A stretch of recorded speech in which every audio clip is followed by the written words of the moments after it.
Ok, Tommy, caiisiat a radio aniu a fad chun ústátú á uat fi cúpla tionscadh nó tionscadil ar a bhfuil sibh an úras na gráteachta ag obair ar le tamil nuas. Ar an géadó si sa féidir leat a inse dún faoi nuachtas déine ó héamh an phróisis pleanála teanga sa gráteacht? Is féidir cinnte agus go agat faoin deis sinna dhéine is dói bín go leor caiinte faoin broses pleanála teanga go leor meáin éagsúla agus dhealach amháinú dhealach deile Spáinn sean spéisiatá sa broses agus caihamid ará gúil beocht áid le léadú a talla in sa broses. Tá sé cinn déag go phleanan í teanga ceadaithe ag stáid seo, tá péile ceadamh an sin díadach le goid. So tá sé cinn déag ceadaithe an omláine agus bheithsúil agan an údras na Gaeltachta go nach chucíile a ggóir le pobaléagsú le chur faoi bhráid na rinne rih na bliana. Now, in san am líine atá agan, tá muid asúil go mé plán go gach ceann go na fiche sé liimiiste pleanála teanga críochnaí ó hí bhíad a scríomhan éon chuma agus chur faoi bhráid na rinne faoi dhéan na bliana se thugann agus asúil stoi go méidú sin ceantaí faoi rih na bliana se thugann so céile se sin go mé gach liimiiste pleanála teanga tosaí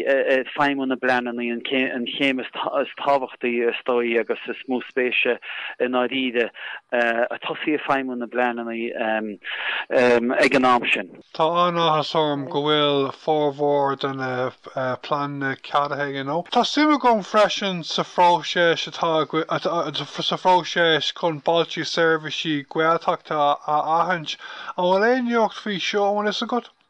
Stoi sé an mar dúirt me a fiche sé liimiiste pleanála teanga an Gaeltacht biste sísan fiche sé liimiisteir agus na pobl na centa sin réiteach pleanan í teanga. Chamáile sin sa broses roin bliantach chun dethne an rion nó rion gnáhí pobl tuiches Gaeltachta ag an am. Bailte amach tunchur acab in an Gaeltacht agus bailte is dói hí le heis nó tuiste an Gaeltacht amach an tunchurag nó gur a parent ag na pobl in na sédí síns na bailte sin. Any a bhíad sin mar bailte sédí sí Gaeltachta. Go réad mar bhain an se linne an seo san ódaras tá tí cíne hagan faoin ar mráid. Siad sin an daingan hí sa géirí béla wirid gunda bhjó agus an clochán lia chuas an ón an áil. Agus tá plán teanga le réiteach go na bailte sin amach saoil chéana sa bheith go liimiiste pleanála teanga. Mar sin de tá phlean go rangannaí chúis anas críochnaí go réad mar sódam tá se tasí le písamá agus tá se anas críochnathe an phlean gon chlochán lia tá se sin tasí denú fógrann sin lena sin túsacha leis agus tá an stoi bheocht chur le túsan phlean sin nó tús scríbnú réiteach plean atá gon bhhaile sin agus an sin an tíú ceann béla wirid tá ar a fannacht well bé fógra leidena ag an rion na Gaeltachta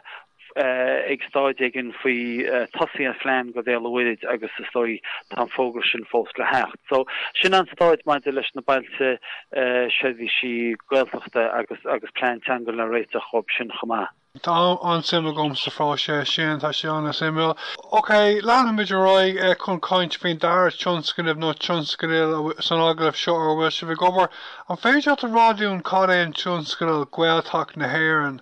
agus constáigáirí libh leis. Is sé bhí gestin sin ná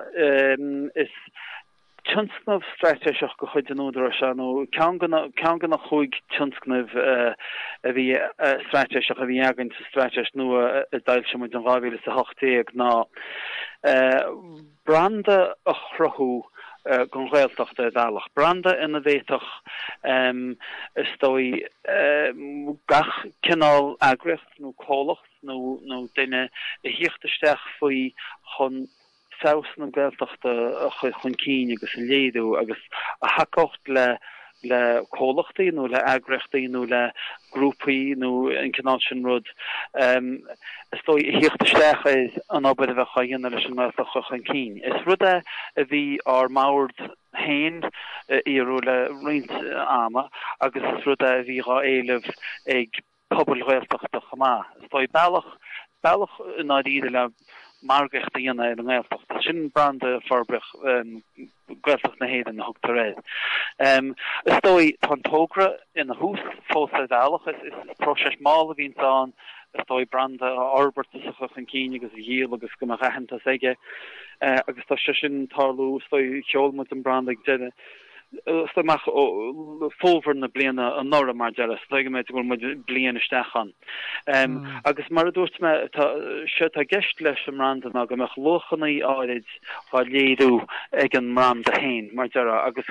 tá muide stoi a rá agus dóchas a gúil na lochannaí sin a sésa gon béidirtá le fáil internaltacht go léirín siad stéthe na gweilteachta agus tréthe an régiún stoi specialta agus annual seo ó híh dúchas an ardchaidan ábhid a teleáán cuasaí teangan agus cuasaí gaeilge bród cultúr agus pobl sinnad na bhchannaí tá léirí aine leis an mranda nua seo agus tá suúrchead nó tá cead ag éon ghnó nó éon agricht nó éon choman nó mar sin tá lonathe internaltacht a úsáid. Tá rinsrianta bega agan mar vín a géan brand a srinta bega gnáisrianta ach is cean il úsáide é nó tá de súl go be. Agus gomach fiúan cólachtaí mar hampla nachmeach cead ag an údarras go réad gná réalachaí takeocht thuirtlob go meitiad sanna báir chumá. So táid inis agus stáitse sin a bit táid geíonna leis ná táid a tríalach le bhain is gach canál gné go an réiltocht mar dera bite ó roiine éanaid go dtí chudthagad klein cholachtaí hain agrechtaí farbar a pobl a víns mu déile lob na agrechtaí na cean agrechtaí Clonaltanga na grúpi pobl atá fud na réiltochta grúpi tangan grúpi sport fiúan sipaí agus gnónaí mun díala mar dera a mén tarintar nach mian mu de plélob go dtí nó nach mé félinn takeúlob go bheitcha siad san le takeú leis am rand agus a úsáid mar stoi tá teiride an leúna déine raibble sena mai blin se cartas bíon ná tá teiride an go gach duine a bheith canglaí gon brand seo agus takeú leis am randacha an cín. Sin go héntaach is seaasmuoine bheith agus ní raibh is gom go raibh sé ghfuil sé mar ghfuil sé bheith obair é a bheith ar fáil go lahan, you know. Fís ag smuoine bhar monar kind of one use ach tá ag rá féid fech siopí áitiúla so bheitach in an úsáid fashion, se? Bevdálinn ronneach, bhálinn go mete mar chóra ahantais aus na gaeltochta cheantar atá crochaoch atá bríomhar bhfuil said atá fíor hefyd go deo ó híomh teangasteid cultúrtíbheith agus go léadach an branda seo a sin agus ní rud go chólachta óháin é ce go méid go reachtasan is fuide fud a damhna bheits deis a chuid amachchan sin ach tá muid go go láide lenar grúpi hain mar dúirtmes ó grúpi farbar a pobl córchaman agus a riile le go mar sian ná nach thuúle roiine chamá agus go bhfuil se mar cinál mar thuhantas nó mar ahantas fés mar dera nó i léiríonn sam régiún le Spáint go bhfuil régiún difriúil agus speisialta an gur fiú cuairteirte gur fiú gnóhhain amháin gur fiú cónaí gur fiú a bheith báite inta galtúr an. Okay, ceisiarnach faoin mrán a ghailteach na hÉireann. An bhfuil éon airí leis an mrán na ghailteach na hÉireann ar déad an maidí á léon is agat? Malaclia óstoi is múchans go bhfuil is fás máil mar a vín go leorbrandi is an hégul an tuas acuní agin le curtaí a péirje ach agus íireachtaí mocanta héin mar idan agus agus client tá rins cólachtaí ra úsáid ó híh sivan idilíon agus go réad chuide go sin go réad mar árin a go pokastú tá chuide go atá sásta go a go pokastí ní len lista go ddíacham ó híh cen chuide bhecha fáile máile clia tá agam gohfuil táidí cáise búháil White Crummash and Macroom Buffalo cheese iad sinnatá stoi ahananta go down de gestáte ó híh an cáisi dhéanaan sé tá sé sinrá úsáid is bheití sé fáil go forlne hanna fud na tíide mar hampla sin sampleháine tá sam go cinnte ach tá rinte go úsáid agus a fás go réad a lei. Agus an so fallán freisin bíonn siad a úsáid gweilge a rénos ar a cuid budge nach mén. Bíon agus cólacht gun sco anspragu agus iad de duna dulchan cín iontach agus stoi be réimsetáilgí tíochbob sin gon mór an achad a bheits haar cín agus tá cinnte bin go leor daine antóí leis an sóh agus na Harriile tá se de dhéine ach go réad mar a sóldam bhí mu a cuairteach a lá a tára agus buchas le dia tá tiile tíochtbób tá sam cólacht eile seacla dína skeige mar hampla go mín se núsete go ábhadáid chamá cólacht gun sco tá hí san sinna géirí hes beidir gan jomar go gon seacla dhéint ma diche ach is mille se. Okay, a fád chun seachtarrá dear an agah a tuigem ghfuil sibh an uras an gcuilteachta ag gobar ábhar agsúla agus ní an tam gcuinniu dul tríd gach ábhar ach tá fórbairtí simúla eile a gcuibh le déanaí ó thaobh commerceáidin nach bhfuil tá neoclitir a gcuibh nach bhfuil inis? Tá tógriíag so stoi tá tú tagart agus bé láile gan ar nóí le chuidábhad eile tá tú tagart sa stoi go an tógartain geiribh cheangal le diaspora agus diaspora na tíre agus támu le písa tá se mar seán a ríist a chan le leis am randa agus tógraí G-Tech támu farbart tríocha mol digitacha fud na gréilteachta bheits scéalta maithe go amach fú bheits seogachan rinn seachtaí chamá tá mu geir cheangal a dhéine le diaspora na gréilteachta is dói a bhealach amháin leis a gangal láide sin an nasláide atá an a riomh an áil is in na gréilteachtaí agus cantrachaí eile fud a dain a chuneáil láide le léargus a thuirt hópsan a méid tátála Somáile agus is stoi léargus a thuirt Somáile a méid tátála hall agus chamáile sin agus níos móna sin nascannaí nó deisinaí atá an gnónaí ó bhhanú Somáile nó daine a bheáil bhéidir le gnónaí bhhanú i léadú hóp stoi staus na sebhísí atá fáil nó na deisinaí tá fáil i ganta réalteachta bhaine dói deisiach éidecha setán si gar go allspelnaí ins na G-Technaí go lehanland ar fáil so tá de gear chuneála kaint agus cean go láide a chuneáil leis an diaspora agus tá nóchlitid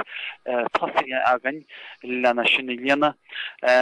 be ólasí le fáil tá se le fáil an hóisiilta sé héine Twitter, Facebook agus Instagram is cenát le hil le na áil agus stoi anspéis agan ó hála na háisinaí agus an infrastructúr nua seo a bheith á chrathú agus ráhhanú aganne go bhfuil daine an go bheith diaspora na gréilteachtaí agus ní gagur thar lear a bheith dí se gcónaí beidir gur im le clíatá siad na beidir gur Loch Garman na beidir gur nácinn teile fud na tíadtá siad le léadú hób na deisinaí tá fáil Somáile agus mar hampplanis tá rintá daine ins na háisinaí agan ó híh na G-Technaí an bog bhile agus beidir go dasan siad le lá a teachtain is goháin siad cad an na ggólacht nó an deis a chuile món an chéan aibrethe seo nó an remote working agus bhfuil siad an anrutí mar sin na hocrú suas go bhhar go bhfuil muide an áisinaí le scochan lehamanda a chud fáil hóp agus tá se sinna fás go réad a chéile agus dói a dosachbáide is gáhain na línta commerceáil de bheith oscailte agus a chuil caintla daine agus is málinn isdói an nasc sin agus an ceangail sin a chuineáil anláide le diaspora na Gaeltachta bídí snéirin san Europa nó níos foiideáile bí gur America nó Canada nó an eincheo mar sin. So tá nuchtli réin agus isdói rábhealach tá mu ge go mé a fáil ólas óghine agus mé mu an anna bheith a Skype sinna níos for lethne chama leléadú faoi an pobl Gaeltachta Gaelach atá haar lear agus an bhéad atá tálas sa máile agus an nasc láide le súlagus daine dáhile le chuirlis na pobl le chuir le cuasaítanga in na bobbal Somália na bobbal dúchasacha agus dóid sin sníomhaisteach leis an gleanáltanga chumá.